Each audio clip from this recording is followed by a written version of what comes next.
maalin dhaweytaan sheegayay cabdulqaadir jaylaani allah u naxariistee siiradiisa waxaa ku taalla isagoo yar agoon buu ahaayo yaraan buu aabbihii kaga dhintay hooyadii baa dhaqaale intay soo siisay ku tidhi safarkaa magaalada u socda raaco orodoo cilmiga culummada ka soo baro safarkii iyo dadkii uu la socday ayaa niman tuugoo mooryaana dhexda u galay dabeedna markaasa waa habeen madow qof walba markaa wixii uu sahay haystay buu qarsanaya markaas marka tuuggii horreeyeysa baa qabtay isagii oo yidhi waryaa yaroobe maxaad haystaadu marka lacag badan buu sheegay soo saar uu u dhiibay waa lacag aad u badan waa maxay lacagta intan leg طالب العلم baan aho magaaladan tegayo xalaqaadka masaajidda ka socdaan ku taxmaya deedna waa masaariifteedii sanawaad aan cuni lahaayo hooyadii baa soo siisay oo dadku waa kuwa wuxuu ka qarqarsanaya naga qarsanaye adu maxaad weyday wuxuu hooyadii baa igula dardaaranto igu tidhi waligaa been ha sheegin haddaad beenalow noqotaa ilaahayna uu ku nici bini aadamkuna way ku nacayaane war beenaalaha xataa gaaladu may jeceshahay ya beenaalaha cidna ma jeclo daalimka cidna ma jeclo ballanbaajiyaha dadku ma jeclo tuugga dadku ma jeclo caaqul waalidiinka dadku ma jeclo mufsidka dadku ma jeclo hooyaday baa igu tidhi buu yidhi weligaa been ha sheegin haddaad beenaalo noqotaa ilaahayna uu ku nici bini aadamkuna way ku nacayaan uu ooye ninkii gacantuu qabtay tuugiinta tuuggii ugu weynaa buu u geeyey bal ilmahan wuxuu leeyahay dhegayso uu dhegaystay kiina uu ooyey maxaad la ooydayn baa lagu yidhi tuuggii tuugiinta ugu weynaa wuxuu yidhi hadday hooyaday hooyadii la mid noqon lahayd aniga hooyaday hadday hooyadii la mid noqon lahayd aniguna tuug ma noqdeen buu yidhi bal fiirso tarbiyadda waalidku ilmaha saamayn bay ku yeelataa tarbiyadda waalidku mustaqbalka ubadkayna hagaajisaa maanta innaku markaan aabbayaasha ka sheekaynayno maxaan idhahnaa may naga fiicnahayn mise waan ka fiicannahay bal sheega de say nooga fiicnahayn innakaa ka oqon badane oo ka ree magaalsane sheega way naga dadnama fiicnaayeen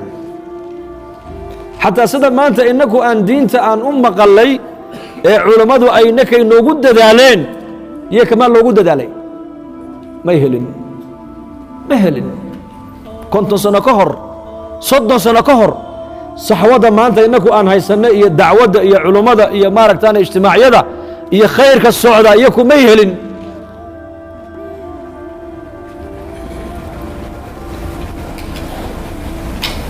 innakaa ka jaamacado fiican innakaa ka aqoon badan innakaa teknoloji soo gaadhnay maanta innakaa ka aqallo qurux badan innakaa ka muwaasalaad fiican innakaa ka itisaalaad wanaagsan adduunka daafeega kii joogay ayaad maqaliya muuqaal imika sidaa aad u daawanaysa haddadan way la socdaan baan u malin dadka adduunka jooga way dhegaysanayaan dadnimada iyakaa naga fiicnaa laakiin xagga maatariyaalka innagaa ka maataryaal badan haddaad leedahay aabbayaashayo ayakoo teknolojiga innaku maanta aan haysanin soo gaadhnay iyakoo aanan soo gaadhin ayay naga dadnama fiicnaayn haddaan leenahay kuwa innaku aan dhali doono say noqon doonaan bay kula tahay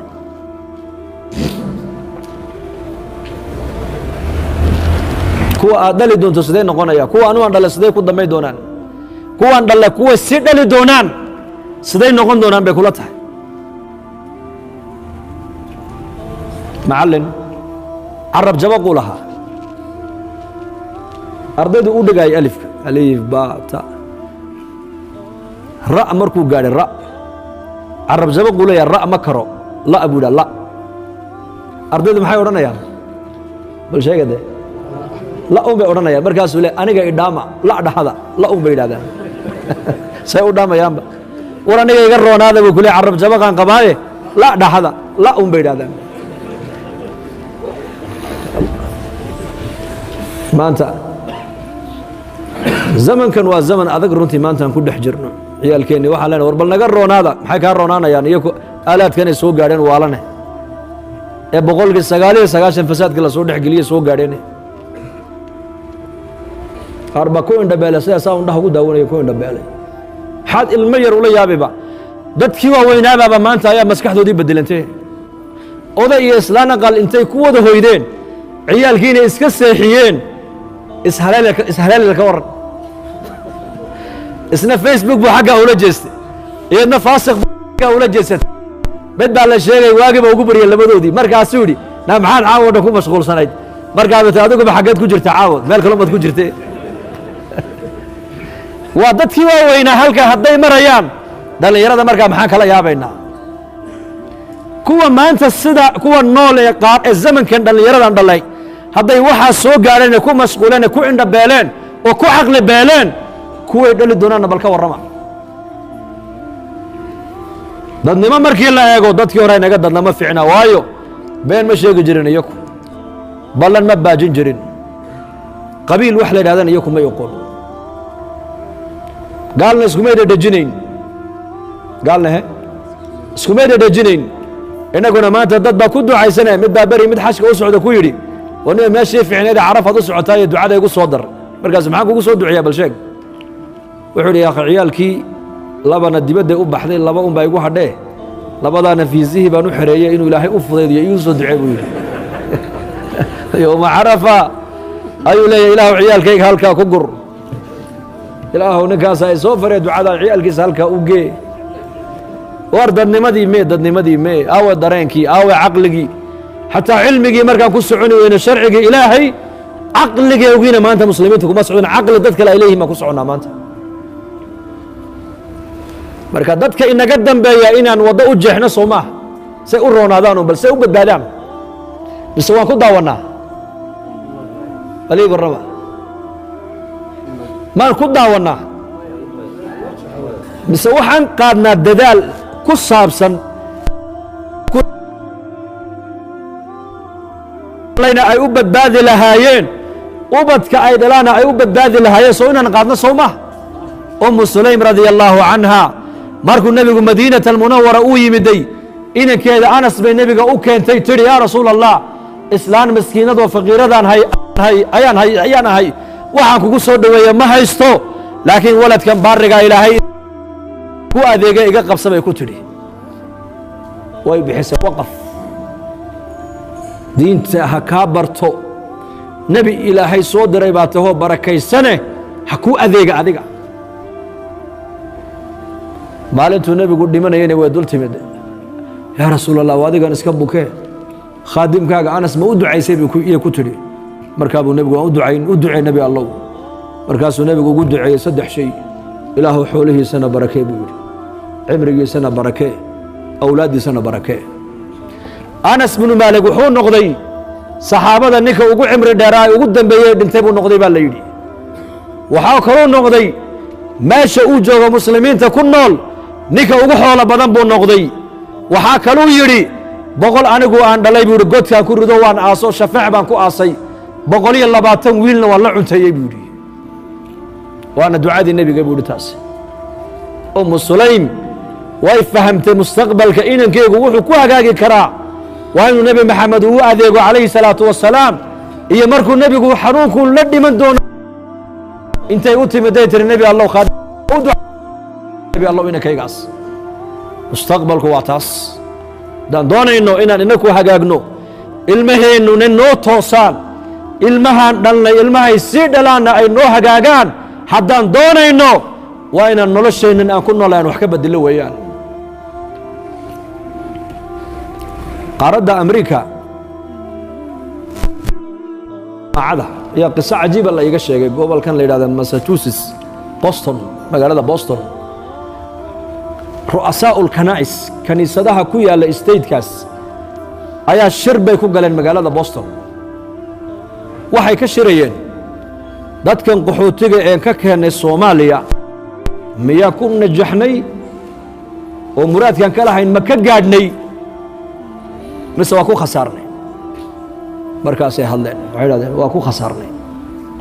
ile dadkan qaxootiga dhaqaalaha lagu qaadaya yaa bixiya kaniisadaha soo bixiya markay dalkaa galana kaniisadaha istiqbaalo ogow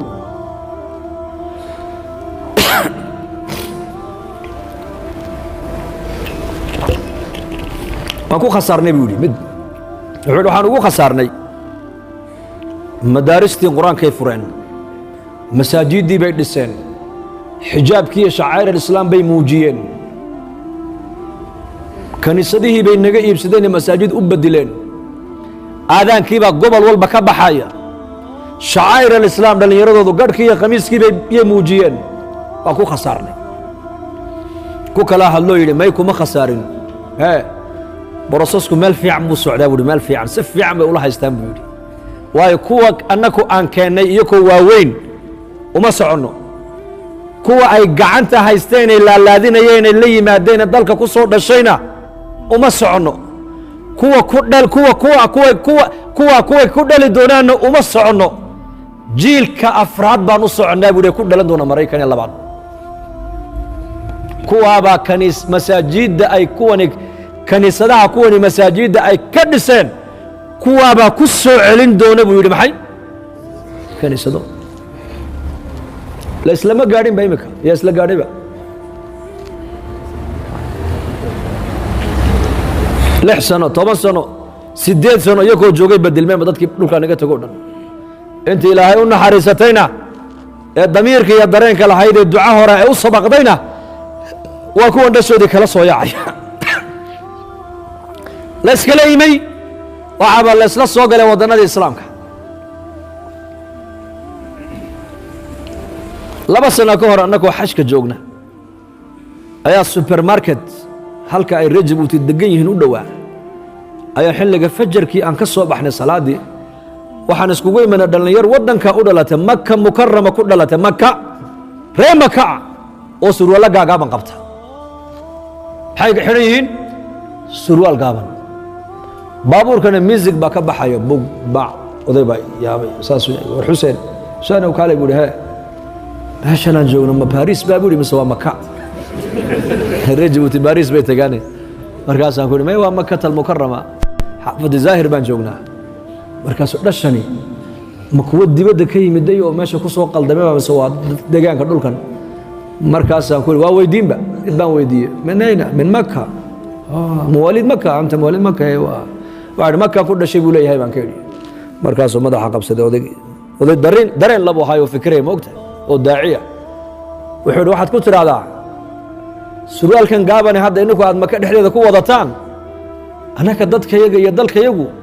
sagaashameeyadii baa laga soo gudbay buu yidhi 95kii halkii reer Jabuuti ay marayeen ku dheh ayaad ininku maanta maraysaan reer Makka Makka la badilay kuwii tagay markaa maxaad ka waraysan kii Riyaad ku dhashaa la badilay kii Madiina ku dhashay baa la badilay bilaad al-islaam qaar al-islaam kii ku dhashay ayaa la badilay sidee lagu badilay waa la fikirayaa waa lagugu soo maqan yahay adiga inakuna maanta waan hurdnaa maanta inaan hurdada ka kacna loo baahan yahay markaas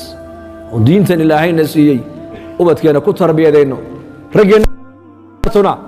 aan dacwadii dadaalka diinta aan isku taagno haddaan diinta u gargaarno ilaahay ballan buu noo qaado wuxuu yidhi yaa aamanuu in tansuru llaha yansurkum daamakum baa ilaahay yidhi kuwii ilaahay nebiga rumeeyeyow haddaad ii gargaartaan baa ilaahay yidhi oo diintayda u gargaartaan aniguna waan inii gargaar gommadihiinana xaqa ku sugayaa baa ilaahay yidhi haddaan ilaahay diintiisa u gargaarno yaa noo gargaaraya war gargaarka ilaahay kaaga baahan yahay waa maxay adigoo daciifa waxay ka dhigan tahay haddaad diinta kor u qaadaan haddaad diinta ininku ku dhaqantaan haddaad walaalihiinna muslimiinta u nasteexaysaan haddaad ubadkiinna diinta bartaan haddaad diin ku wada dhaqantaan haddaad diinta ka tashataan haddaad diinta dhaqaalihiinna ku bixisaan haddaad madaaristii masaajidda iyo dacwadda iyo khayrka aad dafaqaysaan oo diinta ilaahay ka shaqaysaan ilaahay baa anna waa nii gargaarayaa zilzaal kastoo dhaca caalamka fidnad kastoo timaadana ni dhaqaajin kari maysee lugihiinna gommadihiinna anaa xaqa ku sugaya baa ilaahay yidhi fitnad baa soo socota la yidhaha dajaal muuminka dajaal waxba ka qaadi maayo ogow marka walaalayaal waxaan ku soo gabagabeynayaa naseexadaydaas dhegaystayaal diineed oo wanaagsan waxaa ka fiican shaqaale diineed oo wanaagsan maxaa ka fiican nin baa la marti qaaday wuxuu yidhi nimanka maantana marti qaaday way mahadsan yihiin haye laakiin ninka berina marti qaadi doonaa ka sii mahadsan buu yidhi saad masjidka u soo camirteen waxaan ilaahay waad mahadsantihiin jazaakum allahu khayr laakiin waxaa ka sii mahadsan oo aad ugu sii farxaynaa ninka ilaahay dartii u baxa waryaad ahayn haddaan maanta innaku aan xaqa ka hadli weyno baadilkaa lagugu yeedhi haddaad masaajidda camiri weyno maqaayadaad camiri haddaad muslimiinta aad xoojini weydid oo muslimiinta culammada iyo ducaadda garab u noqoni weydid dadka baadilka iyo siyaasadda iyo qabyaaladda ka shaqeeya kuwaabaad heel u noqonaysaa lidaalika sidaa daraaddeed in sha allah wada niyooda inaan wakhtigeenna dhaqaalaheenna ilaahayna geliyey inaan gaarno siday doonto yaa sidaa niyoonaya dembiga waalidiinteenna allaha dhaaf diinta allah inoo macaneeye maralkeenna allaha shaafiyo mowtaadkeenna allaha u naxariisto amniga iyo iimaankana allah inoo ziyaadiyo dadkan waddanka kale diinta aan nahayna ilaahay hidaayadda ha ku galladaysto ha u furo muslimiintana albaabka toobadda allah noo furo gaaladana albaabka hidaayadda allah noo furo dadkeenna luqadeenna ku hadlaya dibadaha nagaga maqana meesha ay joogaan allah noogu ilaaliyo diintooda allah ku ilaaliyo caqiidada allah u ilaaliyo shariicadooda islaamka allah u ilaaliyo kuwa la bedelo ilaahay kama dhigee kuwa iyaku wax bedela allah ka dhigo nin walba oo kurbaysana kurbada halka ka haysta allah qaar baa naga xanuun ugu duceeya mar walba leh caafimaad sariica allah siiyo midwalba muraadkiisoo macsilana gacanta midig allah ka siiyo istiqaamana allah ina siiyo timadana allah inoo hagaajiyo cadaab alqabr iyo cadaab almaxshar iyo cadaab annaar allah inaga badbaadiyo firdows alacla allah inagu deeqo jiwaar alxabiib calayhi salatu wasalaam allah ina geeyo muxamed calayhi salatu wasalaam xawdkiisa allah inagu arooriyo hadigiisana allah inagu dilo istiqaamiya qabuuleedna allah ina siiyo hada wabillahi towfiiq sala allahu calaa nabiyina muxamed